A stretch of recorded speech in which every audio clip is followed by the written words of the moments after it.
un podcast de Cooperativa. Nuevo ataque incendiario, esta vez en Contulmo. Hay un lienzo alusivo a otros atentados y a detenidos de la resistencia mapuche lafkenche. Ministra Chomalí se desmarca de Interior sobre denunciar a migrantes irregulares en consultorios u hospitales. En paralelo, alcalde Luxich se suma a las críticas por los recortes en salud. Después de los últimos nombramientos en Codelco, el presidente sigue en Atacama para firmar la ley que simplifica el régimen de patentes mineras. La Corte de Santiago revisa el amparo del exdiputado Lavín contra la decisión del juez Urrutia, que lo dejó en prisión preventiva. No será un Rodán, pero vale 2 millones de pesos. Ahora se robaron la escultura de una mano desde el Museo de Arte Contemporáneo. En el exterior, pese a la pompa que hubo, Trump deja a China sin mucho anuncio sobre Irán o Taiwán. Sí confirmó contactos, llamó la atención esto, con el líder de Corea del Norte. Y en el fútbol, Tavilos asegura llegar como cabeza de serie a Roland Garros. Vidal y Correa serían titulares el domingo en Colo-Colo. Aranguis, la gran duda de la U para visitar El Salvador.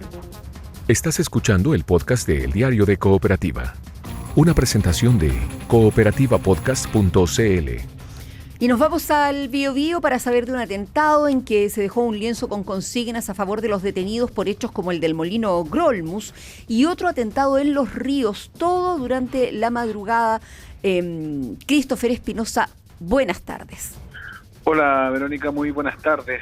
Sí, durante la madrugada, cerca de las 4 de la mañana, a la altura del kilómetro 42 de la ruta P60R, que es el camino que conecta Cañete con Contulmo, bordeando el lago Lanalhue, se registró un atentado incendiario que deja como resultado una vivienda deshabitada, completamente reducida a cenizas.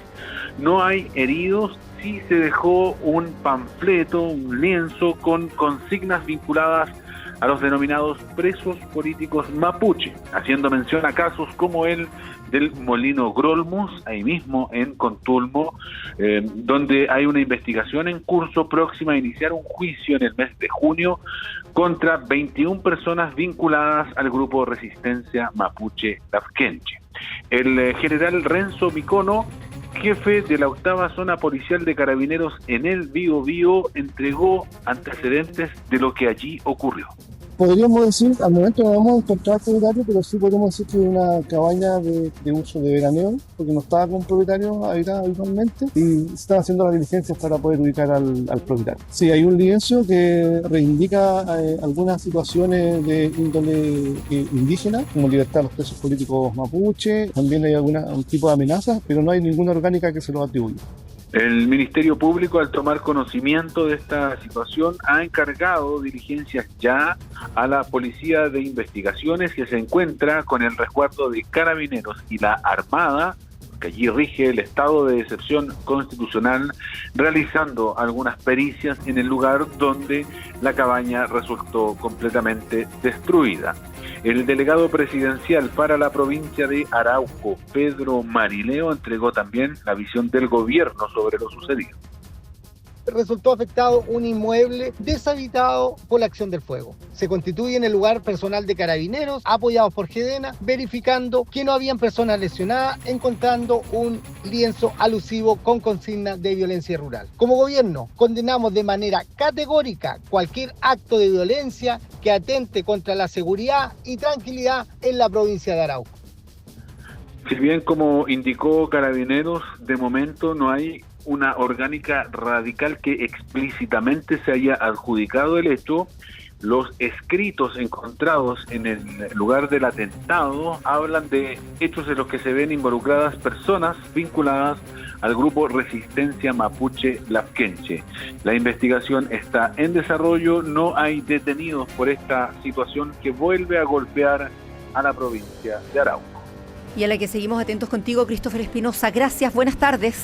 Buenas tardes. Del Biobío a las calles de la capital, en Recoleta, un carabinero batió a un delincuente que asaltaba a los pasajeros de una micro. Eso fue anoche en el MAC. Mientras tanto, aquí en el Parque Forestal se investiga el robo de una escultura. Felipe Cofré, buenas tardes. Hola, muy buenas tardes. Claro, la obra artística se llama Intocable y tuvo un paradójico destino porque parte de esta obra del artista chileno Felipe Pineda fue sustraída ayer por la tarde por un delincuente que se hizo pasar por visitante del Museo de Arte Contemporáneo del Parque Forestal acá en la comuna de Santiago, y según la revisión de cámaras, este ladrón esperó que nadie estuviera viendo la sala en donde se exhibe desde el 20 de marzo la exposición Dicho a Mano. El delincuente tomó esta escultura y la escondió en un bolso para luego huir por la entrada principal. Esta pieza artística es la representación de una mano hecha de resina y que conforma una escultura compuesta por 4 partes y que está avaluada por el artista en 2 millones de pesos. Fueron los guardias del MAC que al cerrar el museo se percataron de la ausencia del artículo y denunciaron el hecho a Carabineros. Por instrucción del Ministerio Público, la Bridesma de la PDI realizó peritajes esta mañana. En ese lugar, el comisario Edgardo Rodríguez entregó más detalles. Esta es una escultura que consta de 4 partes, son 3 manos que van en cadena con una que va en contra, por eso se llama intocable, y sustrajeron esta que se encontraba sola. Es una escultura de un artista emergente y que contiene o mantiene un seguro asociado. Es una persona que sola, mayor de edad, un hombre, que ingresa con una mochila, observa el lugar y ve el momento preciso para poder ingresar a esta sala, y al encontrarse solo, sustrae la pieza. Claro, como dice el comisario, afortunadamente habían seguros comprometidos del artista a esta obra.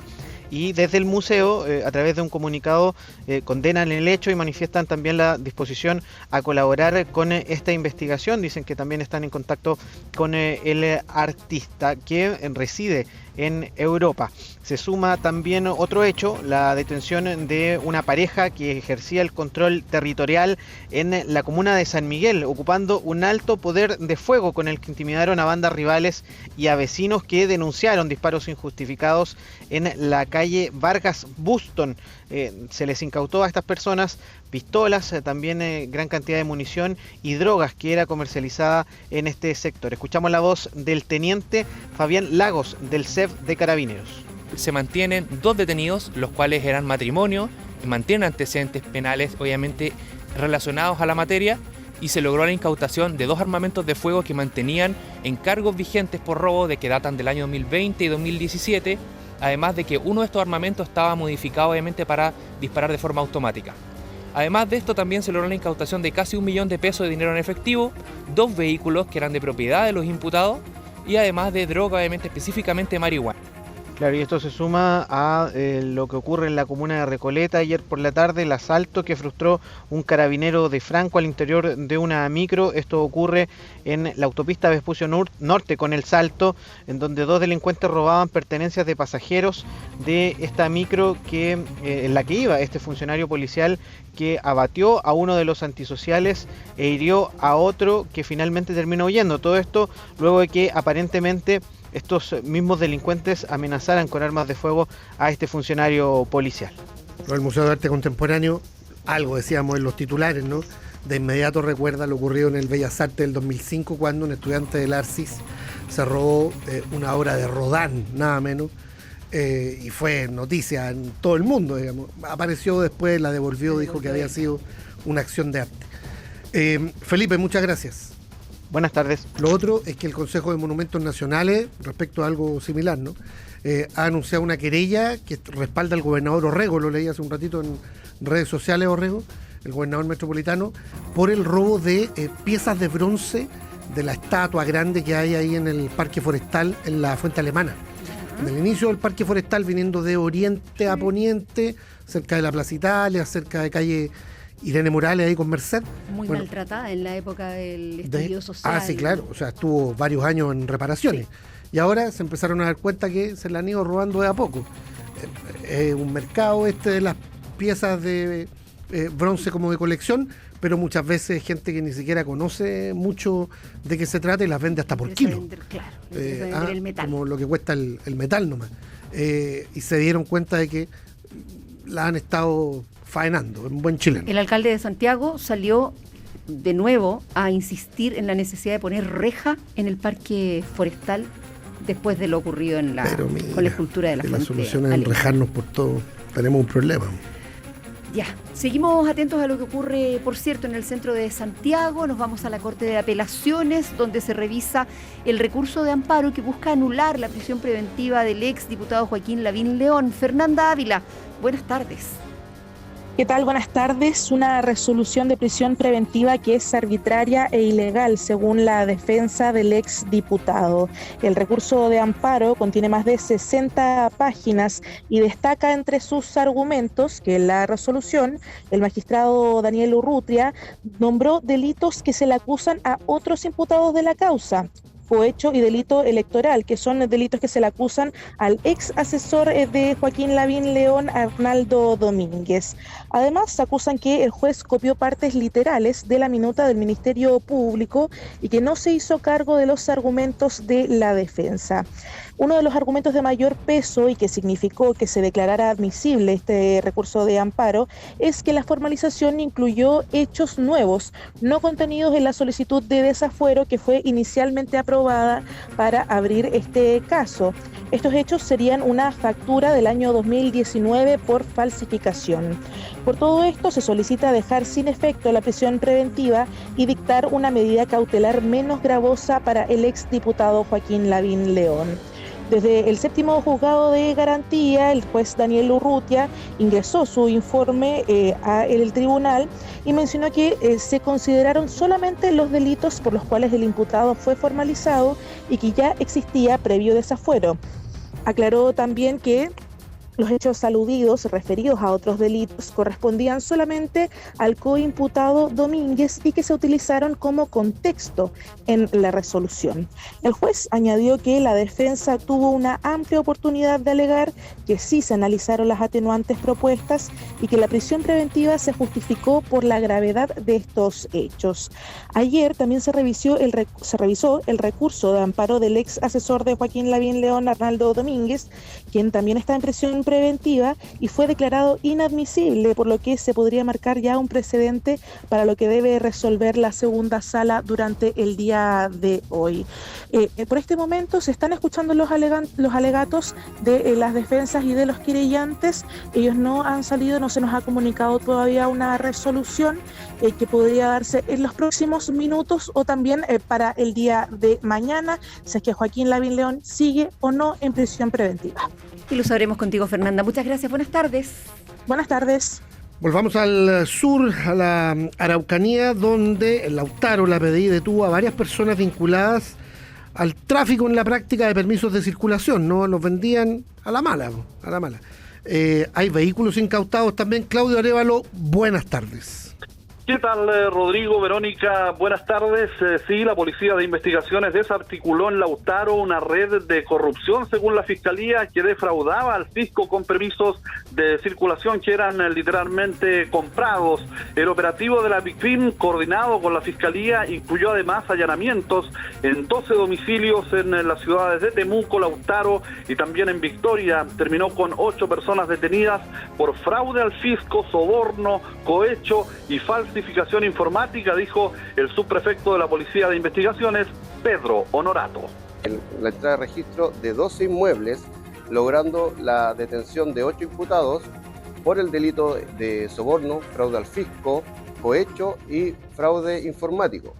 Cabe señalar que en el procedimiento se incautaron 13 vehículos ya de alta gama, además droga, armas, munición y especies relacionadas al delito.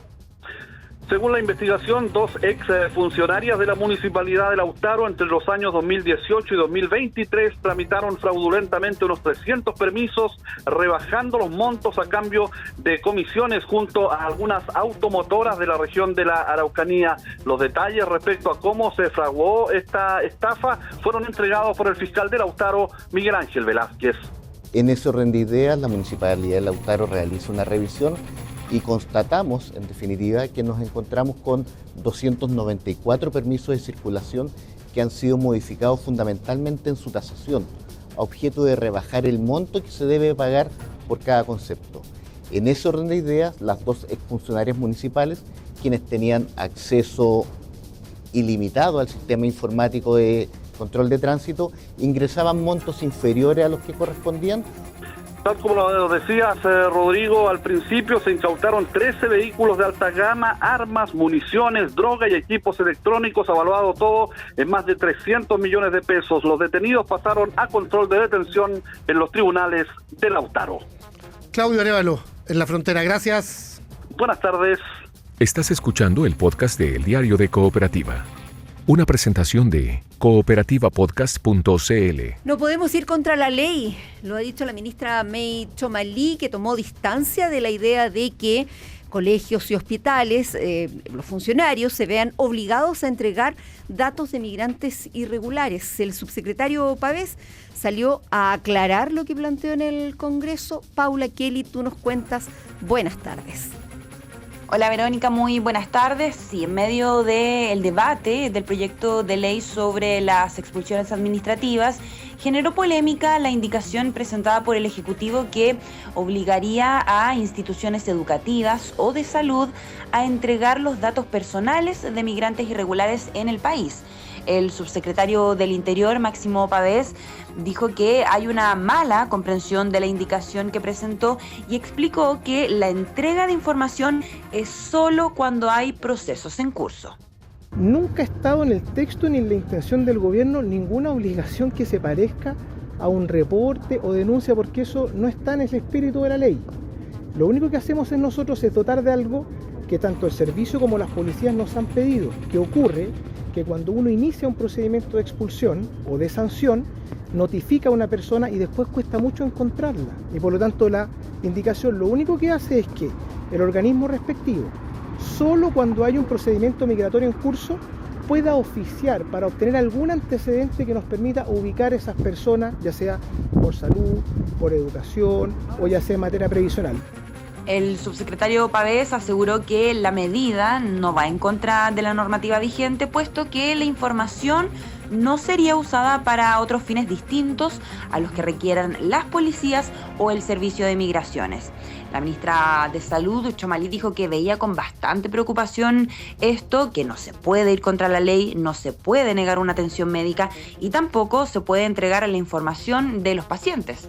En la misma línea, el superintendente de Salud, Fernando Riveros, habló en Cooperativa sobre esto.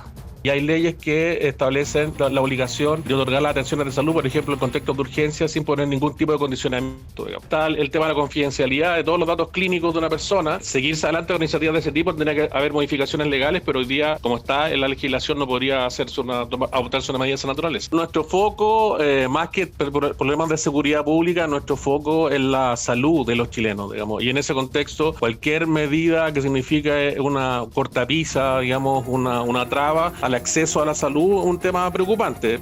Desde la Defensoría de la Niñez también hicieron un llamado, oficiaron al Senado y pidieron reconsiderar esta medida propuesta por Interior y Migraciones, ya que podría dejar en un escenario de desprotección a niños y niñas al convertir colegios, jardines infantiles y hospitales en lugares de fiscalización, señalaron. La información con Paula Kelly. Gracias. Buenas tardes, Paula. Buenas tardes. Otro flanco, el de los recortes, inquietudes de parlamentarios, alcaldes, no solo de oposición. Se han escuchado voces como la de Sichel en Ñuñoa, la de Luxich en la zona norte de la capital, también la del Colegio Médico. ¿Qué dice el Ministerio de Salud? Que lo que se le está pidiendo a los hospitales es hacer un control efectivo del gasto. Y eso no debería afectar la atención a los pacientes. Eso es lo que dice el gobierno. Gonzalo Aguirre, ¿no? Buena tarde. Sí, ¿qué tal? Buenas tardes. Claro, en una declaración pública desde el Ministerio de Salud reiteraron que el ajuste presupuestario acordado para el sector corresponde a un 2,5% y ha sido diseñado resguardando explícitamente la atención directa de los pacientes y la continuidad de las prestaciones de salud, medida que aseguraron busca mejorar la eficiencia y gestión, reducir gastos innecesarios, fortalecer compras centralizadas y optimizar el uso de recursos públicos sin afectar la atención directa de las personas. Desde Copiapó, el presidente José Antonio Kast abordó este tema y dijo que no es verdad que se le van a quitar los insumos a las personas más necesitadas y que no llegaron a gobernar para quitar los derechos sociales. Fue consultado también en el Congreso en Valparaíso el ministro de Hacienda, Jorge Quirós, quien aseguró que a veces con menos recursos se hace más. Lo escuchamos.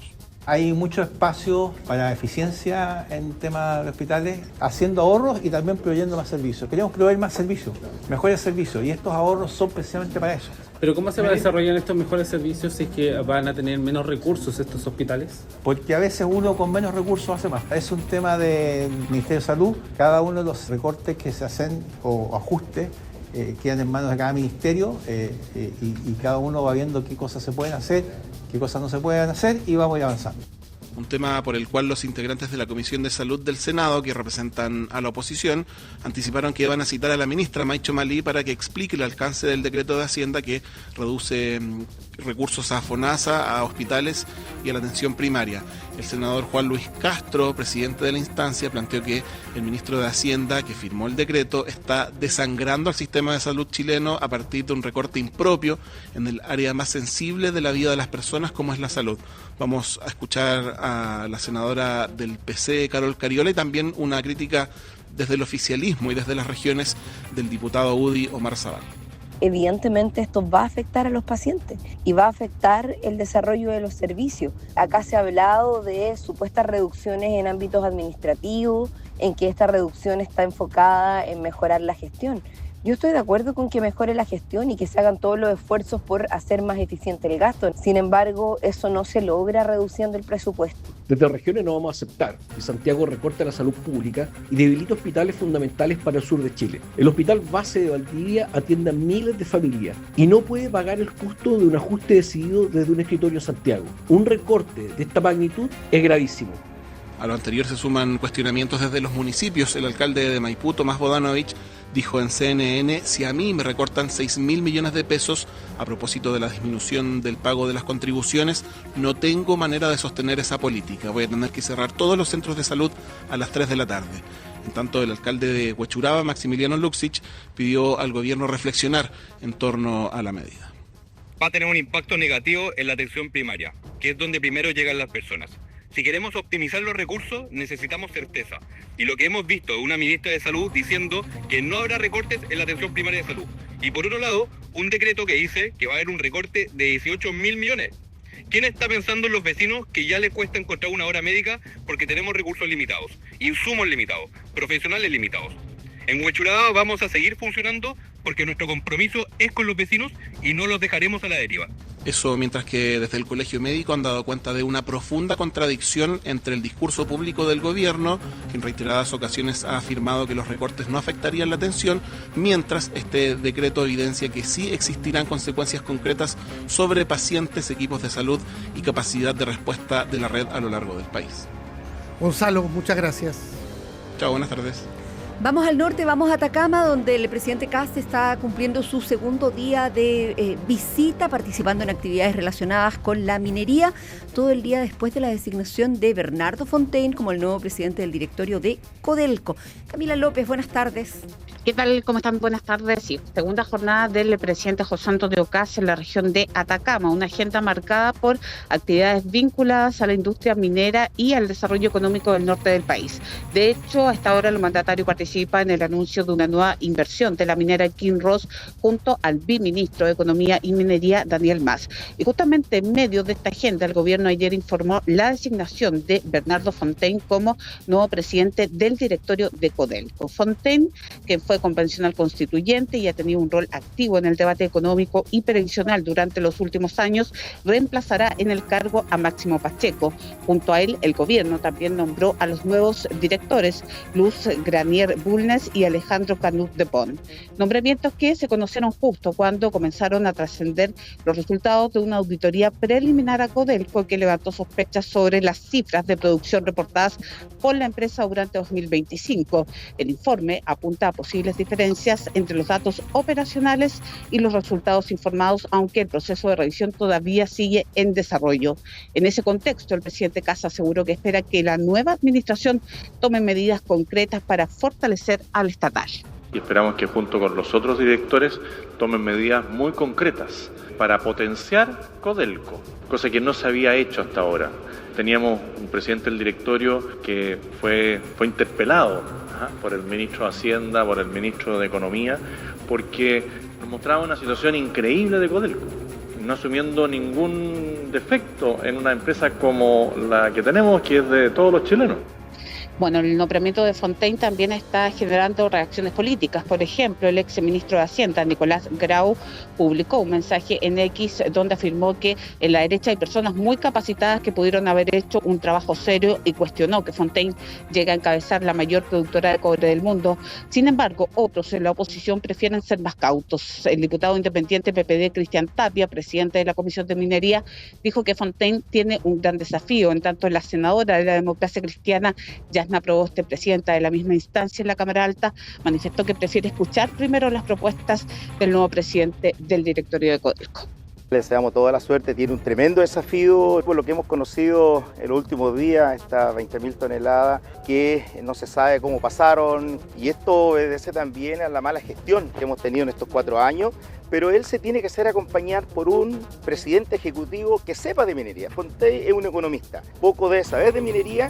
No voy a negar que existe preocupación. Uno de los temas que llama profundamente la atención es que no voy a negar la experiencia que tiene desde el punto de vista económico, de haber estado en distintos directorios de empresas privadas, pero ninguna ni cercana a la minería. Pero prefiero en esto tener la posibilidad de escucharlo en la Comisión de Minería.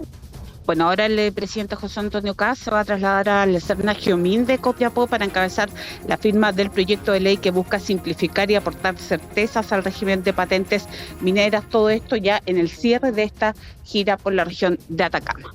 Es Camila López, la enviada especial del Diario de Cooperativa. Gracias. Buenas tardes, Cami. Buenas tardes. Lo que está pasando. Síntesis informativa de El Diario de Cooperativa. Nuevo ataque incendiario, esta vez en Contulmo. Hay un lienzo alusivo a otros atentados y a detenidos de la resistencia mapuche lafkenche. Ministra Chomalí se desmarca de Interior sobre denunciar a migrantes irregulares en consultorios u hospitales. En paralelo, alcalde Luxich se suma a las críticas por los recortes en salud. Después de los últimos nombramientos en Codelco, el presidente sigue en Atacama para firmar la ley que simplifica el régimen de patentes mineras. La Corte de Santiago revisa el amparo del exdiputado Lavín contra la decisión del juez Urrutia, que lo dejó en prisión preventiva. No será un Rodán, pero vale 2 millones de pesos. Ahora se robaron la escultura de una mano desde el Museo de Arte Contemporáneo. En el exterior, pese a la pompa que hubo, Trump deja a China sin mucho anuncio sobre Irán o Taiwán. Sí confirmó contactos, llamó la atención esto, con el líder de Corea del Norte. Y en el fútbol, Tavilos asegura llegar como cabeza de serie a Roland Garros. Vidal y Correa serían titulares el domingo en Colo-Colo. Aránguiz, la gran duda de la U para visitar El Salvador. Aquí termina el podcast de la segunda edición de El Diario de Cooperativa. Encuéntralo de lunes a viernes en cooperativapodcast.cl o en tu plataforma de audio favorita.